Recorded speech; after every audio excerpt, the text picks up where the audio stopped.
One week that changed everything. Have you ever felt so tired that even learning one simple English sentence feels impossible? Like your heart is heavy, your mind is noisy, and every hello, how are you? Sounds fake because you are not okay at all. This video is for that moment. In the past week in the United States, my marriage, my belief in love, and my motivation to keep speaking English were quietly shaken by a truth I never expected. I didn't lose everything, but I almost lost myself. It happened during one ordinary week in America. No drama music. No luxury cars outside the window. Just daily life. Morning coffee. Kids arguing about cereal. Me standing in the kitchen, listening to English around me, but not really hearing it. You know that feeling. English sounds like noise when your emotions are full. Scientists call this cognitive overload. When your emotional brain is stressed, your language brain slows down. That's not laziness. That's biology. That week, I felt exactly like many people watching this channel. You want to improve your English. You promise yourself, tomorrow I will practice. But tomorrow comes, and your heart says, not today. For me, it wasn't just English. It was marriage, family, trust. I was living with my husband, our children, and a quiet sense that something didn't fully add up. Not wrong. Just unfinished. In the US, everything moves fast. People speak quickly. Life pushes you forward. But inside a family, time slows down. You notice small things. The way someone avoids certain questions. The way money is never discussed, yet never a problem. The way your partner's phone rings, and the room feels different. My English that week became very simple. Very slow. Short sentences. Are you okay? We need to talk. Simple English, yes, but heavy meaning. Psychology says humans sense inconsistency before they understand it. Your brain connects dots quietly. That's what was happening to me. And here's something important for you as an English learner. Emotional stories help memory. When language is tied to feeling, the brain remembers better. That's why this channel doesn't rush. That's why we use real life, real pain, real love. One night that week, after the kids were asleep, I sat alone and practiced English. Not from a book, but from my life. I whispered sentences to myself. I am confused. I feel afraid. I still love him. This is called emotional labeling. Studies show naming your feelings, even in simple language, reduces stress and increases clarity. English wasn't my enemy that night. It was my mirror. You might think this is a story about money, about secrets, about marrying a billionaire without knowing. But that truth came later. This first part is about something deeper. The moment when you realize you are standing between comfort and truth. between silence and growth. Many people quit English at that exact moment in their lives. Not because English is hard, but because life is. That week in America didn't break my marriage. It tested it. And it didn't stop my English journey. It slowed it down, so I could finally hear myself again. Sometimes, moving slowly is not failure. It's survival with awareness. And here is the quiet truth I learned before everything else was revealed. When your life feels unstable, slow English is not a weakness. It's an anchor. Love without knowing the truth. There's a strange comfort in believing you know the person you married. Your brain loves certainty. It relaxes when stories feel complete. That week in the US, I was living inside a story I thought I understood. Wife, husband, kids, normal life, simple love. And yet, something inside me stayed alert, like a quiet notification I kept ignoring. I loved my husband before I knew the full truth about him. That sentence sounds romantic. It also sounds dangerous. But that's how most real relationships begin. Not with full information, but with trust. Psychologists call this assumed coherence. When the picture feels emotionally right, the brain fills in missing details automatically. You don't investigate. You believe. Our love grew in small, ordinary moments. No grand speeches. No perfect English.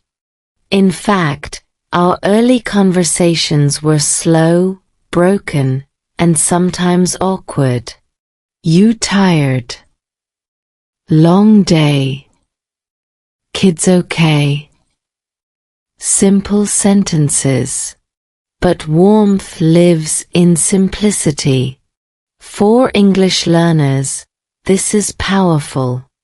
Research shows that meaningful, repetitive language in emotional contexts builds fluency faster than complex study. Love accidentally became my language teacher. During that week, I replayed those early days in my head.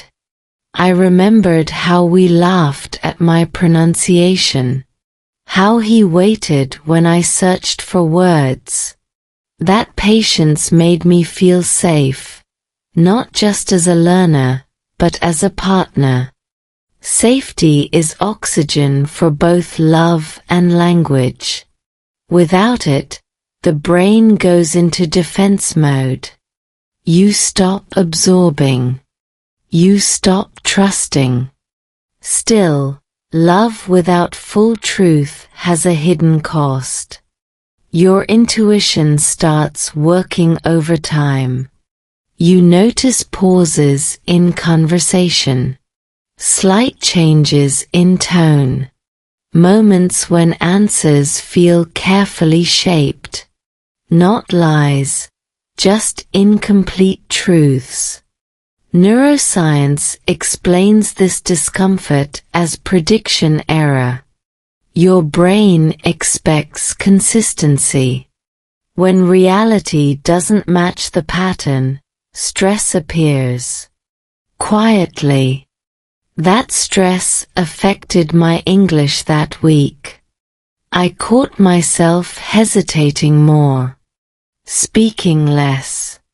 Choosing silence instead of simple sentences. Many learners think this means they are getting worse. They're not. They're emotionally distracted.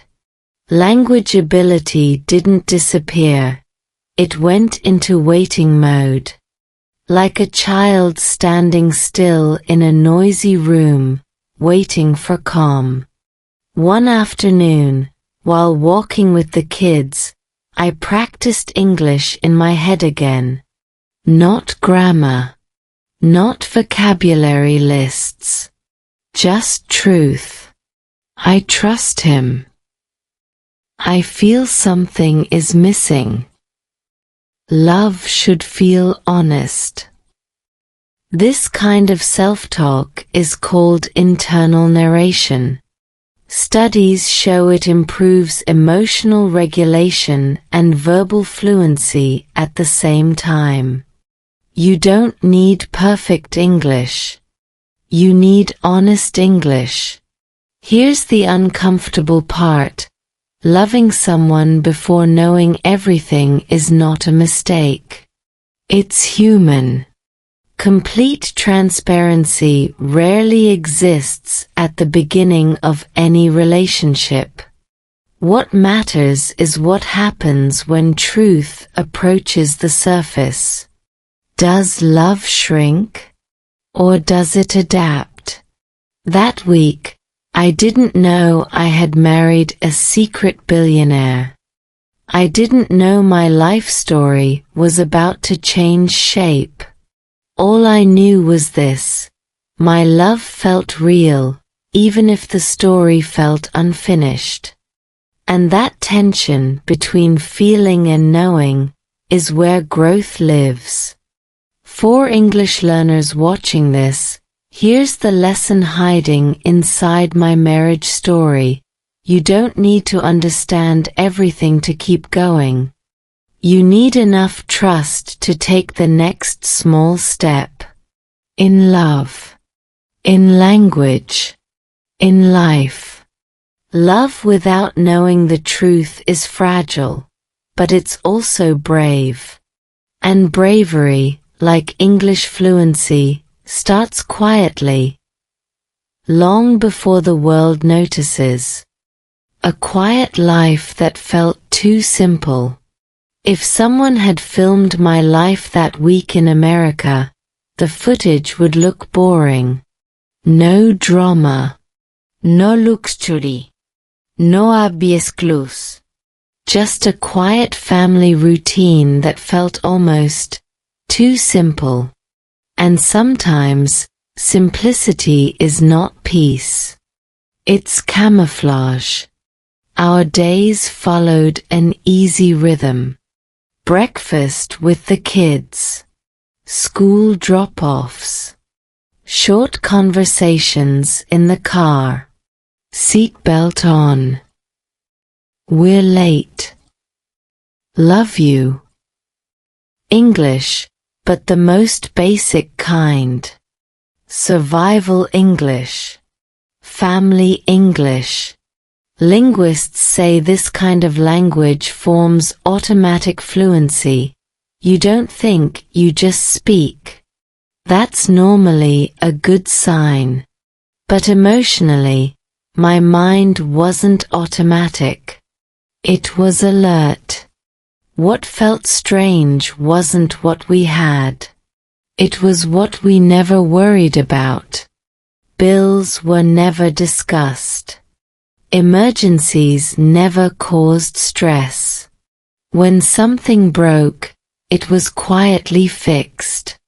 No arguments. No budgeting talks. At first, that felt like a dream.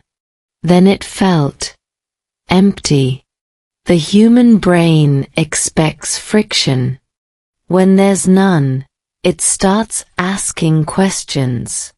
Psychology calls this absence salience. When something important is missing, your brain notices the gap, not the presence. I noticed the silence around money, around work, around the future. And the more I noticed, the more my English slowed down. Not because I forgot words, but because I didn't trust them yet.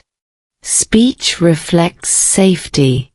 When safety is uncertain, language becomes cautious. One evening, I watched my husband play with the kids on the living room floor. Laughter, comfort, real connection. I thought, this is real. This must be real. My brain tried to close the story again. That's what it does. It hates open loops. For English learners, open loops feel like unfinished sentences. Annoying, distracting, hard to ignore. That night, I practiced English out loud while doing dishes. Not studying, processing. Our life is simple. Maybe I am overthinking. Maybe love doesn't need answers. These sentences were grammatically easy. Emotionally, they were heavy. Research shows speaking emotions aloud activates the prefrontal cortex, helping you think more clearly. English became my thinking tool. Here's the irony. A calm life can sometimes hide the loudest questions. When everything looks fine, you feel guilty for doubting. Many people stop asking questions about relationships, about learning, about themselves, because nothing is wrong enough. That's how stagnation happens. For English learners, this shows up as comfort plateaus. You can understand daily conversations, but you stop improving. You repeat the same phrases. You avoid deeper topics. Just like a marriage that stays comfortable but avoids truth, language growth freezes without curiosity. That week, my curiosity grew quietly. Not suspicion, curiosity. I didn't search. I didn't confront. I observed. Observation is powerful. It slows you down. It sharpens awareness. And awareness is the foundation of both emotional intelligence and language mastery. A quiet life that feels too simple isn't a warning. It's an invitation. An invitation to look closer. To listen better. To ask gentle questions. In English, in love, in life. Because sometimes, the biggest secrets don't hide in chaos. They hide in calm. Marriage, kids, and daily moments. There is no better lie detector than children. They don't care about status, secrets, or silence. They care about presence. That week in the US, watching my kids interact with their father was the strongest reason I believed our marriage was real. Not perfect. Real. Mornings were loud and messy. Someone always forgot something.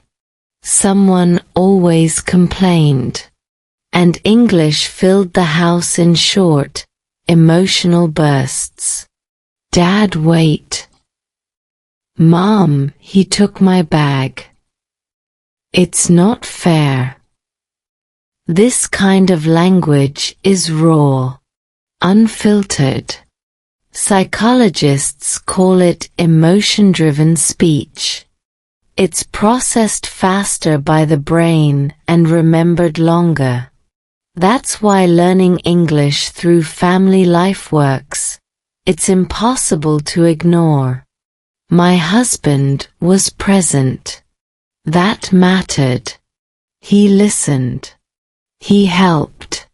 He stayed calm when the kids weren't. Those behaviors build trust faster than words.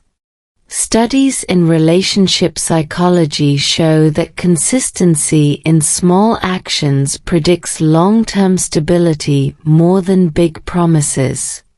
Love is not proven in speeches. It's proven in repetition. For me, these moments became emotional evidence. When doubt appeared, my brain pulled these memories forward. Look, it said, this is real. And in a way, it was right. Love can be real even when the full story is not yet visible. That's a difficult truth for people who want clear answers. English practice during these moments was accidental but powerful. I repeated phrases every day. Shoes on. Time to go. I'm proud of you. Repetition with emotion strengthens neural pathways. This is how children learn languages, and how adults relearn confidence. But here's what most people don't talk about. Family life can distract you from yourself. When you focus on kids, routines, and harmony, you postpone difficult conversations. With others. With yourself. That week, I used English to avoid deeper questions. Safe sentences. Familiar frases. Comfortable territory. This is called avoidant coping. The brain chooses safety over clarity when both feel risky. Many English learners do the same. They stay at a level where they feel competent, avoiding mistakes, avoiding growth. Not because they are lazy, but because vulnerability feels dangerous. One night, after the kids were asleep, I noticed how quiet the house felt. Silence has weight. In that silence, my English changed again. I practiced longer sentences. Harder truths. I feel something is missing. I'm afraid to ask. I don't want to break our peace. These sentences weren't polished, but they were honest. Neuroscience shows that expressing complex emotions in a second language can reduce emotional intensity, making it easier to face hard truths. English became my safe distance. Not hiding, buffering. Marriage, kids, and daily moments can convince you everything is okay. Sometimes they are right. Sometimes they are just the surface. Growth begins when you respect the surface, but still look underneath. That week, love felt real. Family felt strong. And that made the questions louder, not quieter. Because when something matters, truth matters too. The first cracks in the story. Cracks never arrive with noise. They show up politely, quietly, like a thought you almost ignore. That week in the US, nothing exploded. Nothing collapsed. But small details began to feel slightly out of place. And once your brain notices one crack, it starts scanning the whole wall. It began with timing. Phone calls taken in another room. Conversations paused when I entered. Not secretive, just selective. Psychologists call this micro-inconsistency. Each moment alone means nothing, Together, they create cognitive tension. Your brain doesn't accuse. It wonders. That wondering affected my English more than I expected. I hesitated mid-sentence. I simplified more than usual. It's fine. No problem. Safe phrases.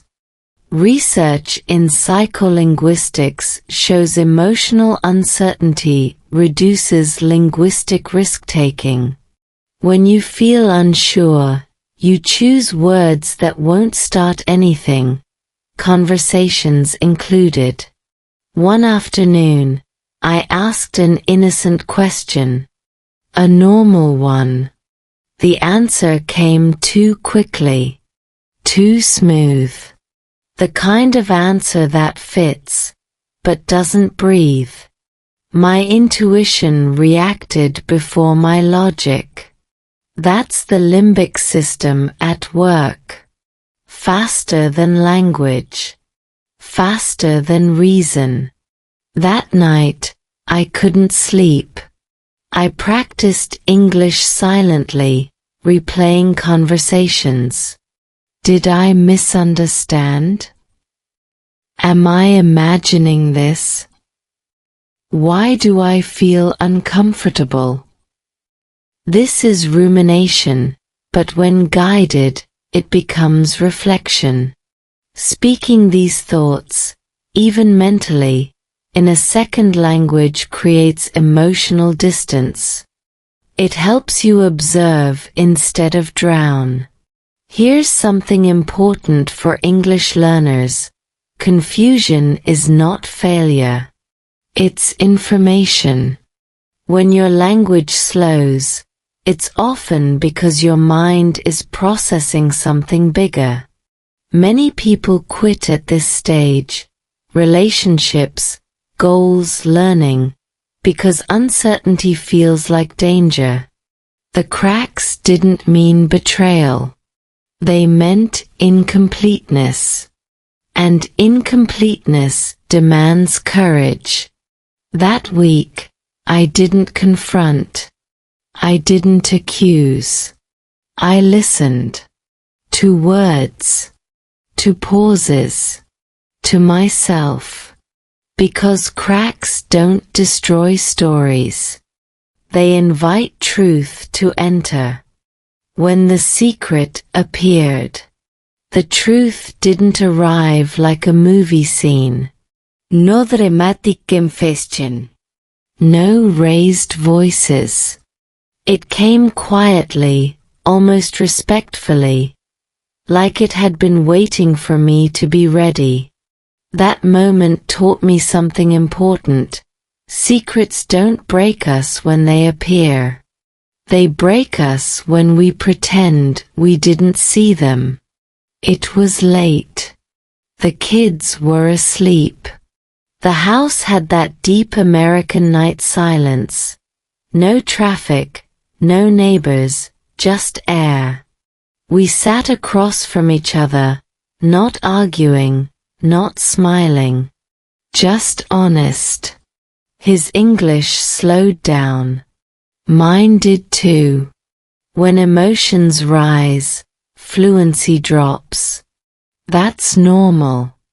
The brain prioritizes safety over vocabulary. Then he said it. Not proudly. Not dramatically. Simply. The words were clear. The meaning was heavy. He had hidden his true financial reality. Not rich. Not successful. A billionaire. A secret one. Your brain doesn't react to wealth first. It reacts to inconsistency. Neuroscience shows the amygdala fires when reality shifts suddenly. That's why my first feeling wasn't excitement. It was disorientation. So, who have I been loving?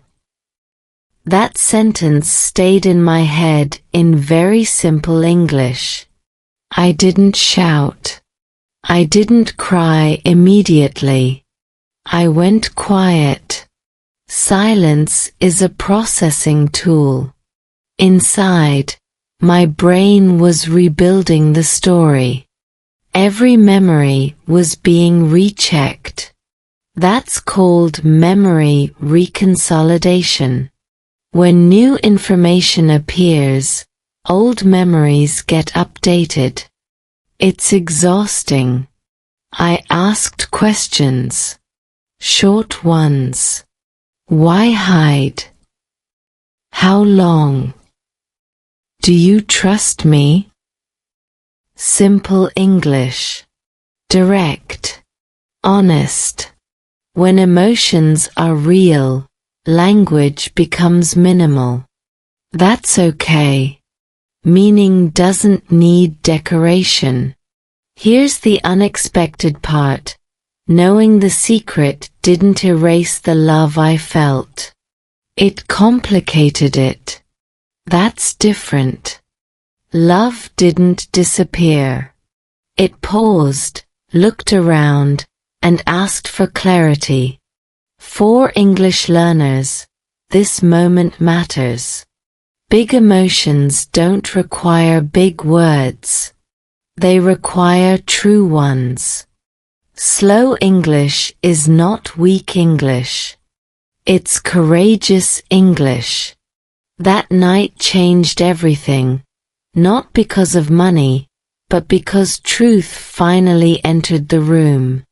And once truth enters, nothing can go back to pretending. Sometimes, the scariest sentence to hear is also the one that gives you your life back.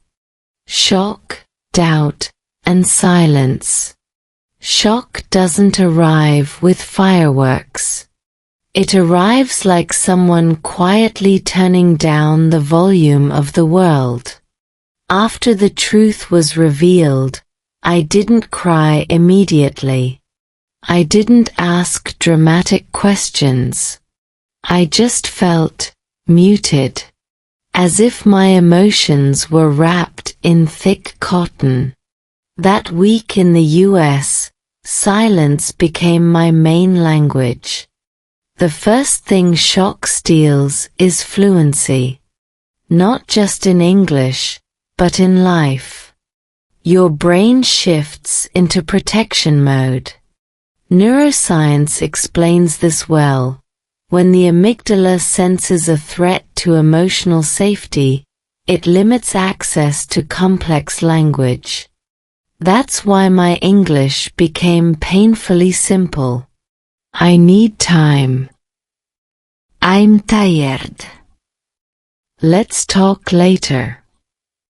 Short sentences. Heavy meaning. Doubt followed quietly.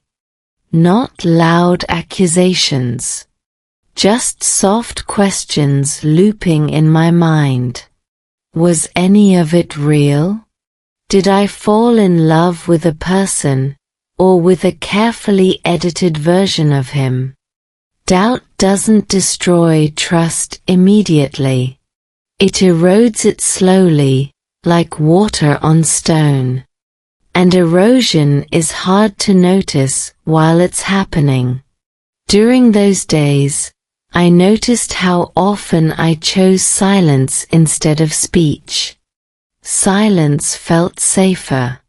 In silence, I couldn't misunderstand.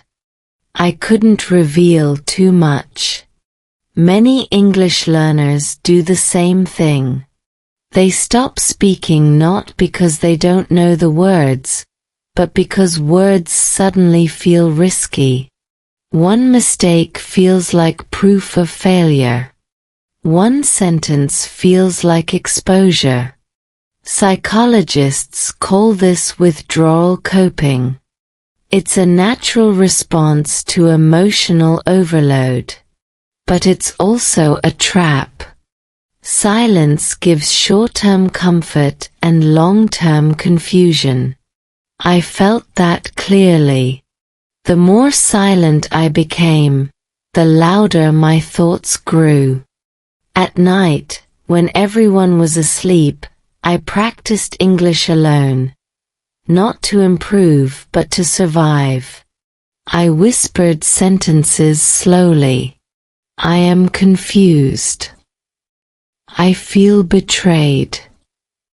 I still care. Speaking emotions in a second language creates a strange distance. The pain softens just enough to be handled. Studies show this reduces emotional reactivity and increases clarity. English became my emotional buffer. My husband didn't push me to talk. That mattered more than any apology. Consistent, calm behavior communicates safety when words fail. Relationship research confirms this. Trust repairs faster through predictable actions than emotional speeches. Still, I knew silence couldn't last forever. Silence is a pause, not a solution.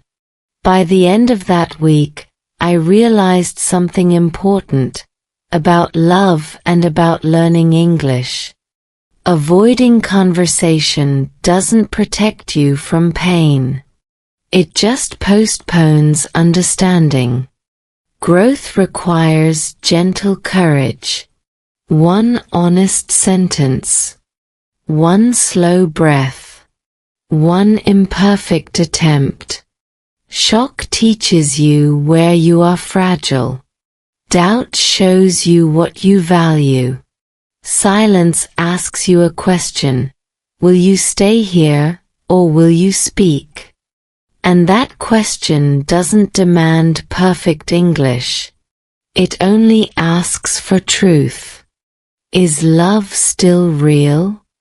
There is a moment after shock fades, when your heart asks a question your mind can't answer. For me, that question was simple, almost childish. Is our love still real? Not dramatic. Not poetic. Just honest. That week in the US, I walked around with that sentence repeating in my head like a slow English exercise I couldn't finish. Love becomes complicated when truth arrives late. Psychologists say love is built on 3 pillars: connection, commitment, and trust. Money never appears in that list. But hidden truth shakes the trust pillar hard enough that everything feels unstable. I wasn't angry about wealth. I was afraid about meaning. What exactly did I fall in love with? During those days, I paid attention to my body.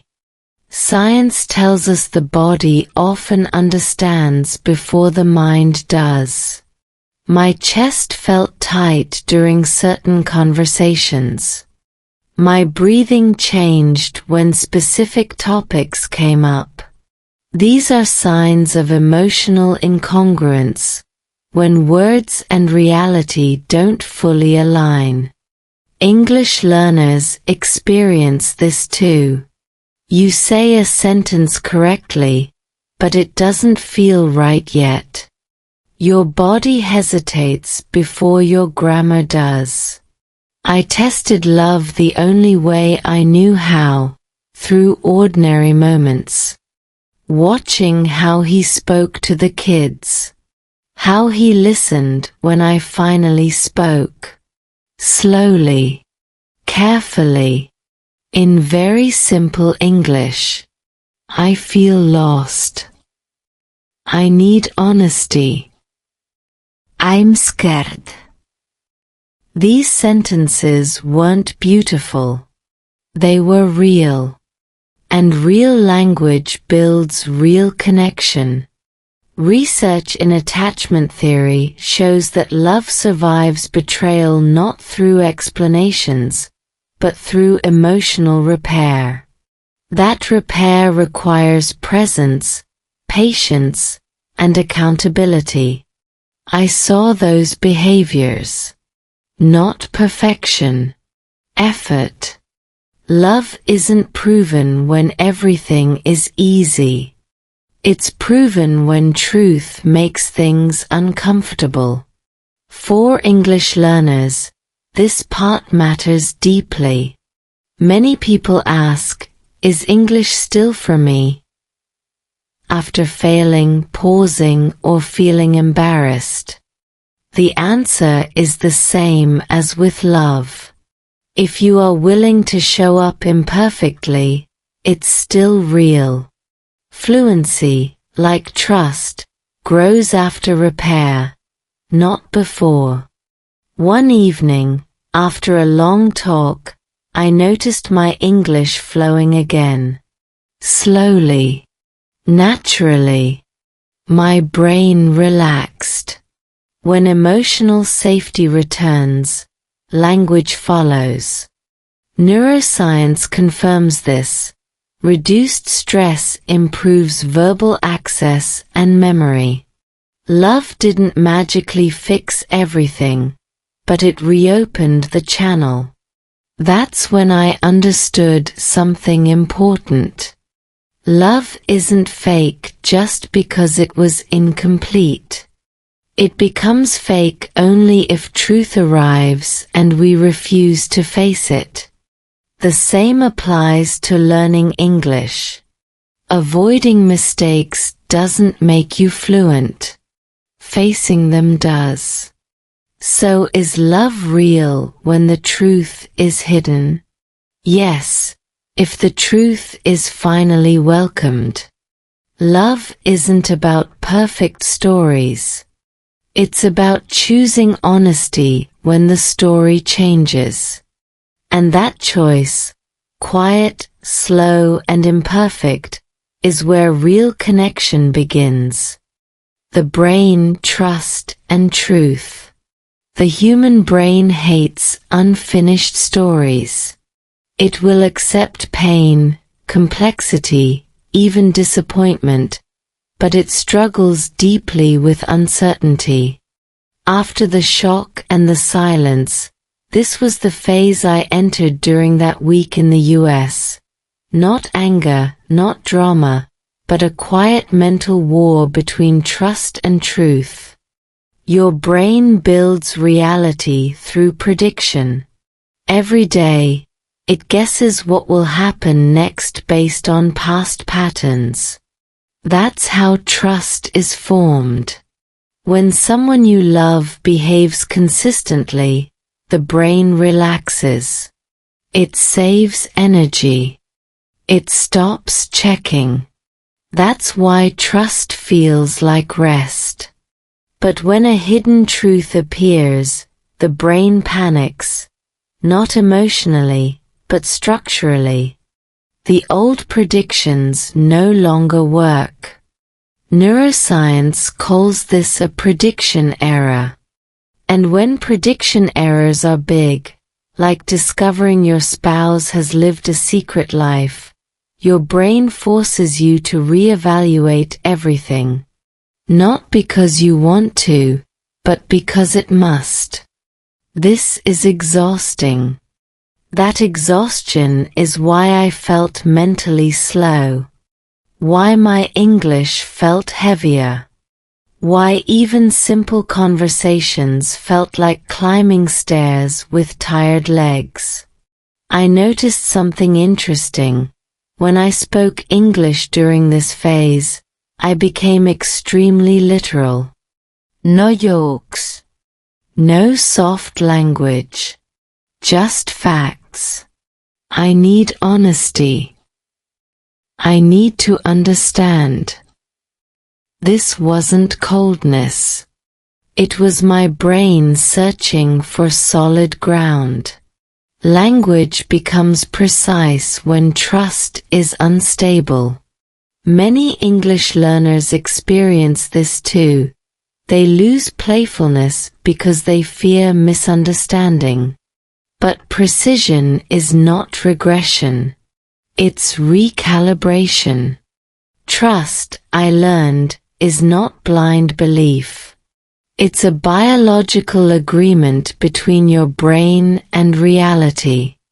When reality changes, trust must be rebuilt, not emotionally first, but cognitively. My brain needed evidence, consistency, and time. Not promises. Not explanations. Patterns. That's why small things mattered so much during that week. Predictable routines. Honest answers, even when uncomfortable. No rushing me to feel better. Research in trauma psychology shows the nervous system heals through reliable repetition. When actions match words repeatedly, the brain slowly relaxes again. I used English intentionally here. I asked the same questions more than once. Slowly. Calmly. Is this the full truth? Will there be more surprises? Repetition isn't weakness. It's how the brain verifies safety. For English learners, repeating questions is not embarrassing. It's neurological self-care. There's a dangerous myth about love, that if it's real, trust should be instant and complete. Biology disagrees. Trust is a process, not a feeling. It's built through aligned behavior over time. The same is true for language fluency. You don't suddenly trust your English. You test it. You use it. You see if it holds.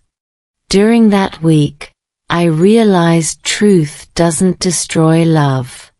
But timing matters. Hidden truth damages the nervous system before it damages the heart. Healing begins when truth becomes consistent, not dramatic. By the end of this phase, I wasn't fully healed. But I was clearer. And clarity is power. In relationships. In learning. In life. Your brain doesn't ask for perfection. It asks for patterns it can rely on. And when trust and truth finally start aligning again, the noise quiets. Not because everything is solved, but because your mind feels safe enough to breathe. Choosing love after the truth. Choosing love after the truth is revealed is very different from choosing love at the beginning.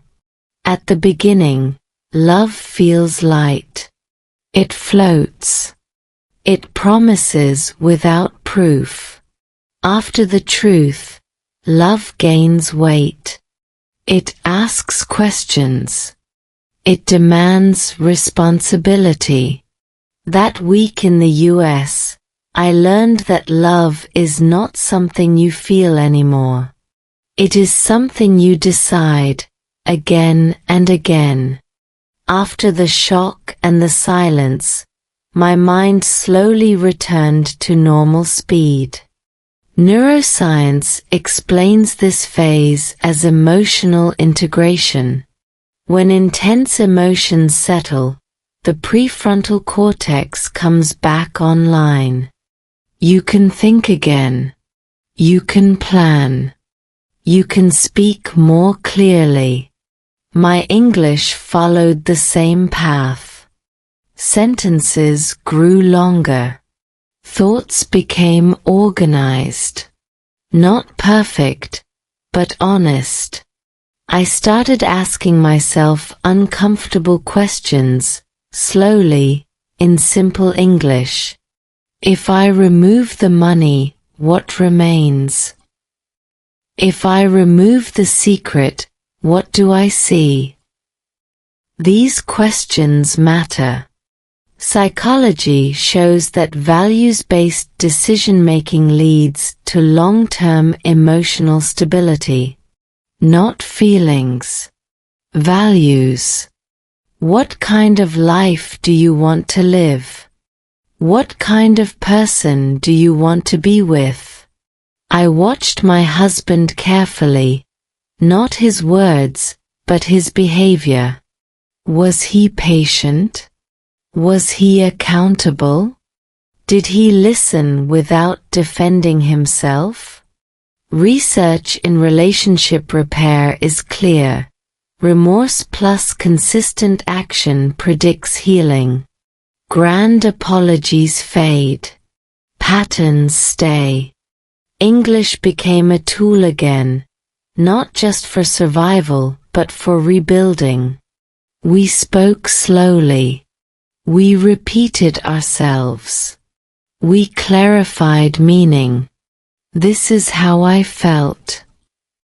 This is what I need now. Simple structures. Deep impact. Language learning research confirms this. Emotionally meaningful conversations increase retention and confidence. I wasn't practicing English. I was practicing honesty through English. Choosing love after the truth doesn't mean ignoring the damage. It means acknowledging it without letting it define everything. I didn't forgive immediately. Forgiveness is a process, not a performance. I chose curiosity before judgment, time before pressure, and clarity before comfort. For many English learners, this moment feels familiar. You reach a level where you understand enough to realize how much you don't understand. It's tempting to quit, to say, "This is too hard." But that moment is not failure. It's transition. Just like love after truth, language learning after awareness becomes deeper, slower, and more meaningful. By the end of that week, my decision wasn't dramatic. It was quiet. I chose to stay present, to keep asking questions, to rebuild trust one day at a time. Love didn't return to its old shape. It evolved. And evolution is a sign of life. Here's the truth I want you to remember. About love, about English, about yourself. Choosing to continue after disappointment is not weakness. It's skill. It's maturity. It's courage practiced slowly. Because real love, like real fluency, begins after the illusion breaks. Small habits that changed me. Big changes rarely arrive with big gestures. They sneak in through habits so small you almost laugh at them.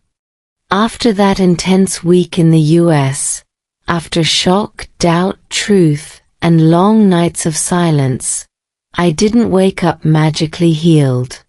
I didn't suddenly become confident again. What saved me were tiny, boring, repeatable actions. And honestly, that's good news for you. Because small habits don't scare the brain. Neuroscience explains this simply. Your brain resists change when it feels overwhelming, but it accepts microactions because they don't trigger threat responses. That's why motivation often fails, but habits work. I didn't try to fix my marriage or my English. I tried to survive the day with a little more honesty than yesterday. The first habit was slow mornings. I stopped rushing.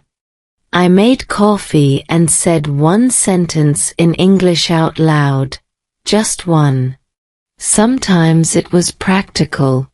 Today will be busy. Sometimes it was emotional. I feel nervous, but I'm here. Speaking aloud activates different neural pathways than thinking silently. It grounded me. One sentence a day doesn't feel like learning. But over time, it rewires confidence. The second habit was naming feelings simply. Not therapy-level language. Just basic words. Sad. Angry. Confused. Research shows this reduces emotional overload by calming the amygdala. For English learners, this is powerful. You don't need advanced vocabulary to be emotionally fluent. Simple words, used honestly, are enough. The third habit was listening without pressure. I stopped studying English. I let it exist around me. Conversations at the store. My kids talking. My husband explaining something slowly. Passive listening builds comprehension when stress is low. Language grows best in safety, not force. Then there was a habit that surprised me most. Short, honest conversations. Not long talks. Not dramatic discussions. Just 10 minutes. Sometimes less. I learned to say, I'm not ready for answers, but I want you to listen. That sentence changed everything. In marriage, clarity doesn't come from intensity, it comes from consistency. This applies directly to language learning. You don't need long study sessions. You need frequent, low-pressure contact. 5 minutes a day beats 2 hours once a week. Science supports this. Spaced repetition and emotional relevance accelerate retention. Another habit was ending the day with reflection, not judgment. I asked myself one question in English: what did I do well today? Not what went wrong. Not what I failed at. The brain learns better when it feels rewarded. Self-criticism shuts learning down. Kind reflection opens it up.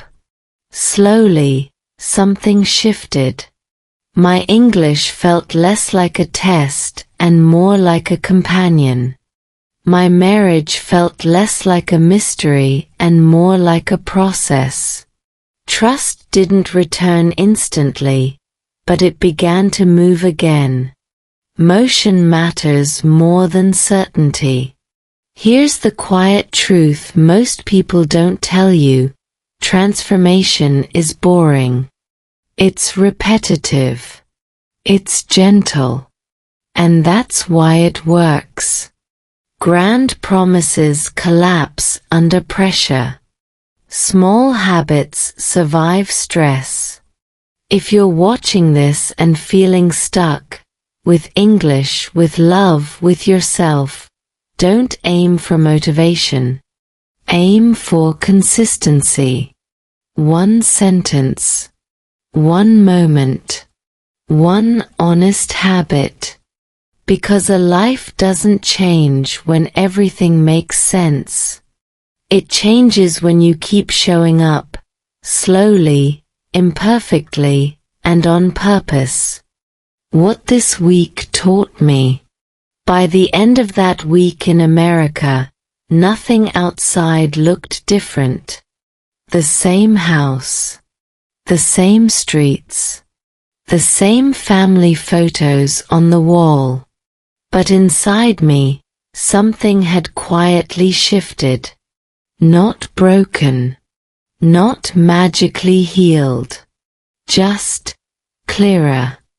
And clarity, I learned, is one of the rarest gifts life gives us, usually after confusion, never before.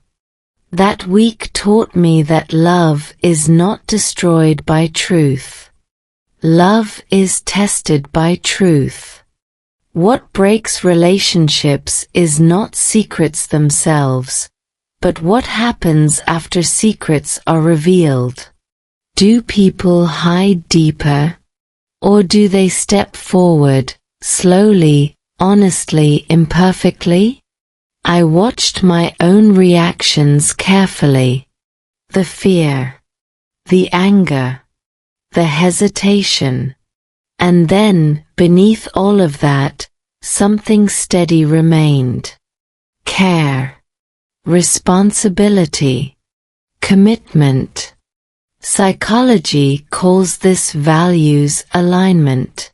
When emotions are chaotic, values stay stable.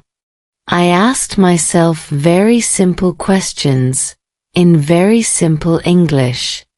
What matters to me? What kind of life do I want? What do I want my children to learn from this? These weren't dramatic questions. They were grounding ones. And grounding is what brings people back to themselves. This week also taught me something important about learning English. Something no textbook ever explains. Progress doesn't look like confidence every day. Some days, progress looks like speaking one honest sentence instead of 10 empty ones. Some days, progress is choosing clarity over fluency. Neuroscience shows that emotionally meaningful language strengthens long-term memory far more than neutral repetition. In other words, the English you use to survive will stay with you longer than the English you use to impress. I stopped trying to sound good that week. I focused on sounding true. I need time. I'm not okay yet. Let's move slowly. Slow English matched my slow healing. And for the first time in a long time, I didn't feel behind. I felt present. Another lesson surprised me the most. Security doesn't come from money, status, or even certainty. It comes from knowing you can face discomfort without abandoning yourself. That's true in marriage. It's true in parenting. And it's very true in language learning. People quit English not because it's too hard, but because they mistake discomfort for failure. Discomfort is just growth speaking with an accent. When I look back at that week, I don't remember the shock as much as I remember the quiet decisions. To listen. To breathe. To speak when silence stopped being helpful. Those small choices rebuilt something stronger than before. Not perfection, but honesty. So if you're watching this and you feel tired, stuck, or discouraged, whether in love, in family, or in learning English, remember this: you don't need to run forward. You don't need to start over. You just need to stay with the truth a little longer than you usually do. Because love that survives truth becomes deeper. And English that grows inside real life becomes yours forever. So here's the question I'll leave you with. If love can survive a hidden truth. If trust can be rebuilt after silence. Then what part of your life are you afraid to look at honestly? I married a secret billionaire, yes. But the real story isn't money. It's what happens when truth finally speaks, and you choose whether to run or to grow. If you're learning English and feeling stuck, tired, or ready to quit, remember this. You don't need perfect grammar to move forward. You just need one honest sentence, spoken slowly, with courage. If this story made you feel understood, save this video. If it reminded you of your own journey, share it with someone who needs it. And if you want more real English stories about love, family, pain, and healing, subscribe to this channel and walk this journey with me.